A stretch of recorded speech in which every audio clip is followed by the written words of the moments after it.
श्रीमहागुरभ्यो नमः। हरिः ॐ। सदाशिवसमारम्भां शङ्कराचार्यमध्यमाम् अस्मदाचार्यपर्यन्तां वन्दे குருபரம்பராம். ஜெம் டிவியின் நண்பர்களுக்கு எனது வணக்கங்கள். இன்றைய நாள் அனைவருக்கும் இனிய நாளாக அமைய எல்லாம் வல்ல இறைவனை வேண்டி இன்றைய எம்மதமும் நம்மதமே நிகழ்ச்சிக்கு செல்வோம். இன்னைக்கு நம்ம ராமாஷ்டகத்திலேருந்து 2வது ஸ்லோகத்தை அர்த்தத்தோட பார்த்துட்டு நேற்றைய தினத்தின் நீதி கதையின் தொடர்ச்சியை காணலாம். ஜடாகலாபசோபிதம் சமஸ்தபாபநாசகம் ஸ்வபக்த பீதி பஞ்சரம் பஜேஹ ராமமத்வயம். இந்த ஸ்லோகத்திற்குண்டான விளக்கம். ஜடாகலாபசோபிதம், அதாவது ஜடா கலாப சோபிதம் அப்படின்னு சொன்னால், சோபிதம் அப்படின்னா ஏற்கனவே நம்ம நிறைய ஸ்லோகங்களில் பார்த்துருக்கோம். சோபிதம் அப்படின்னா எது ஒன்று ஒளி பொருந்தி இருக்கோ அதை சோபிதம் அப்படின்னு சொல்கிறோம். அதாவது பார்த்த உடனே பிரகாசமாக இருக்குது அப்படின்னு சொல்கிறோம்ல, அந்த பிரகாசம் அப்படிங்கிற அந்த பிரகாசமாக இருக்குது அப்படிங்கிற ஒரு வஸ்துவை சொல்கிறதுக்கு சோபிதம் அப்படிங்கிற சொல்லை யூஸ் பண்ணுவோம். ஜடாகலாப சோபிதம், அதாவது தன்னுடைய ஜட்டா முடியை அவர் வைத்திருக்கும் அந்த கேசங்களை எந்த ஒரு கலையில் அவர் வச்சிருக்காரோ, எந்த ஒரு ஸ்டேட்டில் அவர் மெயின்டைன் பண்ணி வச்சிருக்காரோ, அந்த ஒரு கலை, அந்த முடியை, அந்த கேசத்தை மெயின்டைன் பண்ணக்கூடிய கலையே பிரகாசமாக இருக்குது அப்படின்னு சொல்கிறான்.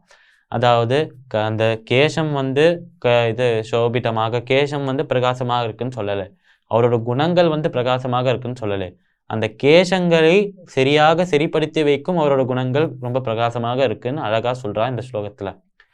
ஜடாகலாப சோபிதம்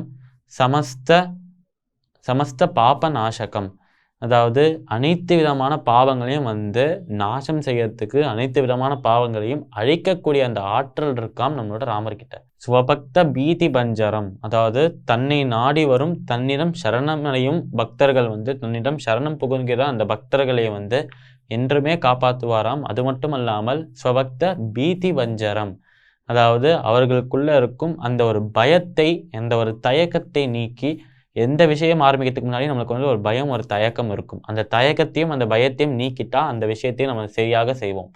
அதே கான்செப்ட் தான் இங்கேயும் வர்றது. பயத்தையும் தயக்கத்தையும் நீக்கி அவர்களுக்கு சக்சஸ், அவருக்கு வெற்றியின் பாதையை காட்டுறாராம் நம்மளோட ராமர். அதனால அப்பேற்பட்ட ராமரை மட்டுமே துதித்தால் போதும், அவரை மட்டுமே துதித்தால் எனக்கு போதும் அப்படின்னு சொல்றா இந்த ஸ்லோகத்துல. இந்த ஸ்லோகத்திற்குண்டான விளக்கம் இதுதான்.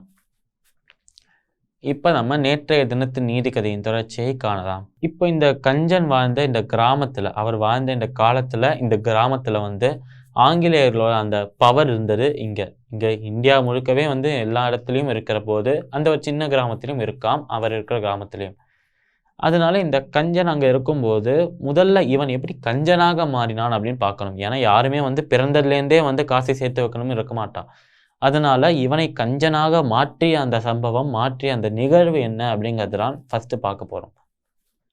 என்ன ஆறுதுன்னா, இந்த நபர், இந்த நடுத்தர வயதில் இருக்கிற நபர், 35லேருந்து 40 வயது இருக்கும், இந்த ஆங்கிலேயர்களுக்கு அடியில் வேலை செய்யும் இந்த நபர் ஒரு நாள் அவரோட அந்த ஆஃபீஸுக்கு, அவரோட அந்த அவர் வேலை செய்யும் அந்த ஆஃபீஸுக்கு போறார். இவர்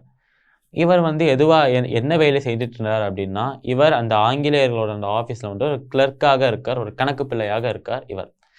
அதனால அங்கே போயிட்டு அந்த ஆங்கிலேயர்கிட்ட, அவரோட பாஸ் கிட்ட நிறைய திட்டு வாங்கிட்டு அங்கேருந்து திருப்பி வீட்டுக்கு சோகமாக வரும்போது வர அந்த வழி இது எப்படி இருக்குன்னா, இவரோட கிராமம் இருக்கு, அவர் போக வேண்டிய டவுனு. ஏன்னா கிராமத்தில் யாருமே ஆஃபீஸ் வைக்க மாட்டா இந்த பிரிட்டிஷ்காரன். அதனால டவுனுக்கு போகிறதுக்காக நடுவில் ஒரு காடு இருக்காம், இந்த கிராமத்துக்கும் டவுனுக்கும் நடுவில். காடை தாண்டி வந்தாதான் இங்கே கிராமம் வர முடியும், தாண்டி போனால் தான் டவுனுக்கு போக முடியும். அதனால இந்த காடு வழியாக நடந்து வரும்போது, இந்த ஃபாரஸ்ட் வழியாக நடந்து வரும்போது அங்கே அவருக்கு ஒரு பணப்பை தென்படுறதாம். இது முதல்ல பார்க்கும்போது பையா தான் இருந்ததாம், அப்புறம்தான் உள்ள பணம் இருக்குன்னு பார்க்குறாராம். ஆனால் தான் நம்ம இப்போ பணப்பை அப்படின்னு சொல்கிறோம். இந்த பணப்பையை பார்த்த உடனேயே அவருக்கு அங்கே போறாராம், பக்கத்தில் போறாராம். திறந்து பார்த்தால் உள்ள பொற்காசுகள் இருக்காம். இப்போதான் இந்த கதைன்னு ஒரு திருப்புமுனை நடக்கிறது. இதுக்கப்புறம் அவரோட மனசு எப்படி மாறினது, அவர் மனசு மாறினதுக்கப்புறம் அவர் வாழ்க்கையும் மாறுறது, அது எப்படி மாறுறது, நாளை தினம் பார்க்கலாம். மீண்டும் நாளை சந்திப்போம். நன்றி, வணக்கம்.